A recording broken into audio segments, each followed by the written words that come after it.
begin. The air was thick with tension as Becky worked silently in the kitchen that evening, her movements mechanical. Alex sat at the dining table, his eyes fixed on her, the beer Mark had brought still untouched beside him. He could feel the weight of the unspoken words between them, but he wasn't ready to speak yet. Becky broke the silence first. "Are you really this upset over a suggestion?" Her voice was calm, but there was a hint of defiance in her tone.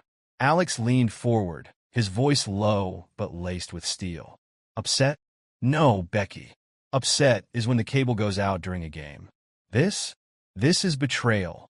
She froze, gripping the edge of the counter. "It wasn't betrayal. I haven't done anything. I just wanted to talk about something different." "Different," Alex repeated bitterly. "Is that what they call it now? Sharing your husband with strangers?" Becky spun around, her cheeks flushed. "It's not like that. I thought it could be exciting for us. Something to reignite." "Stop," Alex interrupted sharply. "Don't finish that sentence." That night, Alex couldn't sleep. Becky's words replayed in his mind, each one cutting deeper. He thought about their life together, the quiet mornings sipping coffee, the inside jokes, the promises they had made. Was it all a lie? He began to notice things he hadn't before. The way Becky avoided his gaze, the slight hesitation in her laughter, the almost imperceptible distance that had crept into their intimacy. Had she been drifting away for months, or had he simply been too blind to see it? The next morning, while Becky showered, Alex opened her laptop. His hands trembled as he navigated through her files, a part of him hoping to find nothing.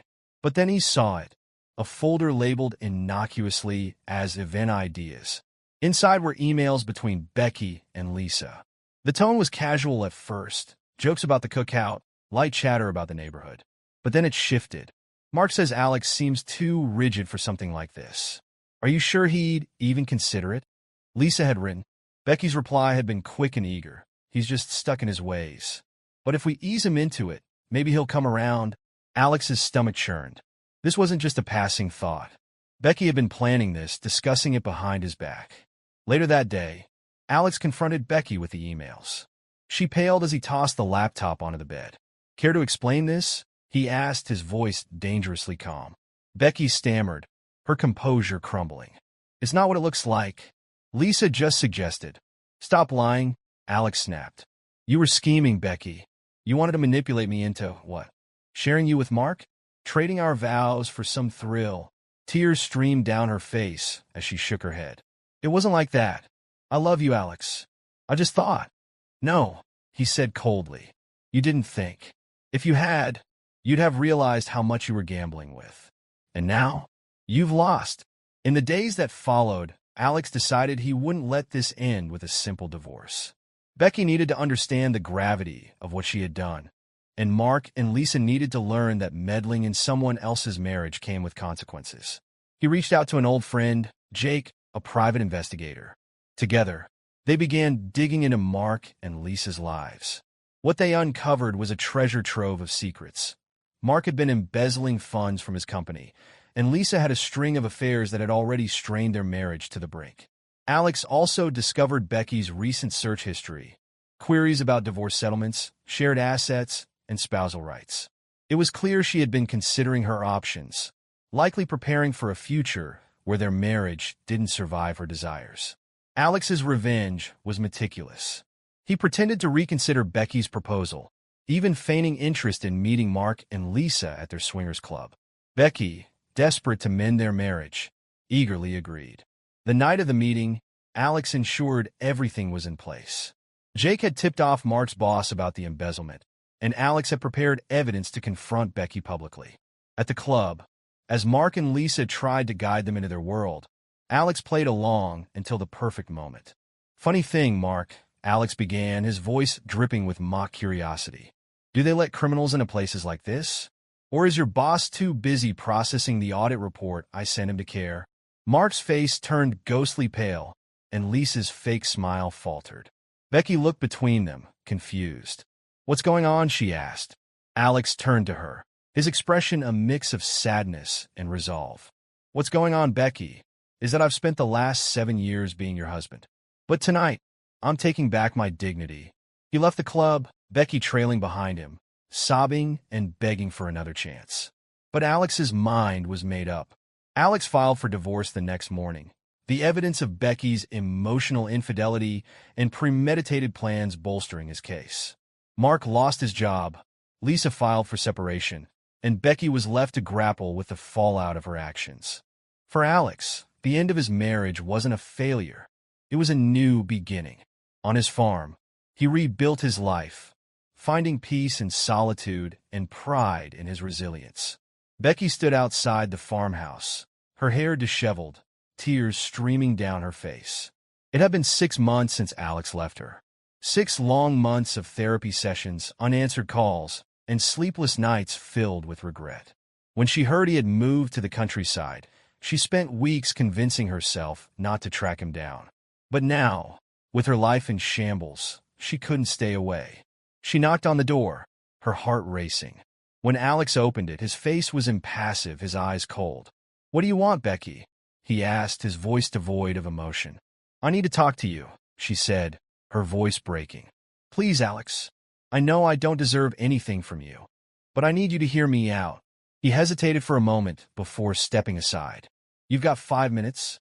Becky walked into the cozy farmhouse, the warmth of the space contrasting sharply with the cold welcome. She sat down at the small kitchen table, taking in the signs of his new life. A stack of books on woodworking, a half-finished mug of coffee. It was all so different from the man she thought she knew. "I'm sorry," she began, her voice trembling. "For everything.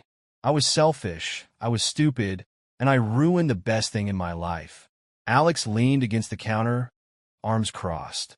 "Is that all?" "No," she said quickly. "I've been working on myself. Therapy, self-reflection.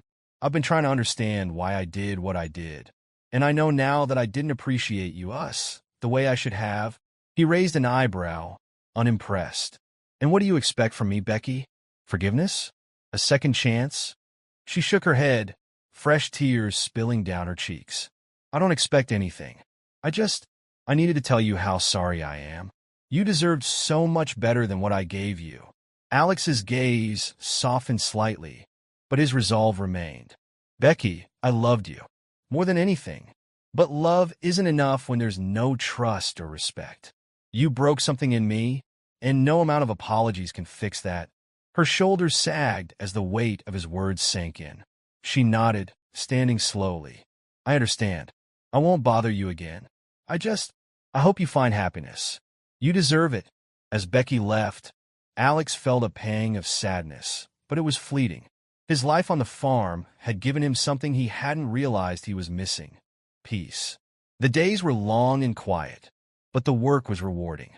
He spent his mornings tending to the garden, his afternoons repairing the old farmhouse, and his evenings sitting on the porch, watching the sun dip below the horizon. One day, while shopping at the local farmer's market, Alex met someone. Her name was Emily, a widow who ran a small bakery in town. She had an easy laugh and a warmth that drew people to her. They struck up a conversation over a display of fresh apples, and before he knew it, Alex found himself smiling in a way he hadn't in years. Over the next few months, Alex and Emily grew closer. She wasn't like Becky. There were no grand gestures or dramatic declarations. With Emily, everything felt natural, easy. Meanwhile, Becky's life continued to unravel. Mark and Lisa's actions had become the talk of the neighborhood after Alex's revenge exposed their secrets. Becky, too, faced judgment from those around her, and the isolation was crushing. Determined to rebuild her life, she threw herself into work and therapy. Slowly, she began to find stability. She even started volunteering at a local shelter, finding solace in helping others. But every quiet moment was filled with thoughts of Alex and the life they could have had if she hadn't been so reckless. One day, while visiting the shelter, Becky saw a familiar face. It was Lisa, now divorced and volunteering to fulfill court-mandated community service. Their eyes met, and for a moment, neither spoke. Then Lisa broke the silence. "Becky, I didn't think I'd see you here." "I could say the same," Becky replied, her voice cool. Lisa sighed, looking away. "For what it's worth, I'm sorry. For everything." I never should have gotten involved. Becky nodded slowly. We all made mistakes, but I think we've both paid for them. A year later, Alex stood on the porch of his farmhouse, Emily by his side. The two of them had built a life together, one filled with trust, laughter, and mutual respect. As they watched the sun set over the fields, Alex felt a sense of completeness he hadn't thought possible. For the first time in a long time, he felt truly at peace.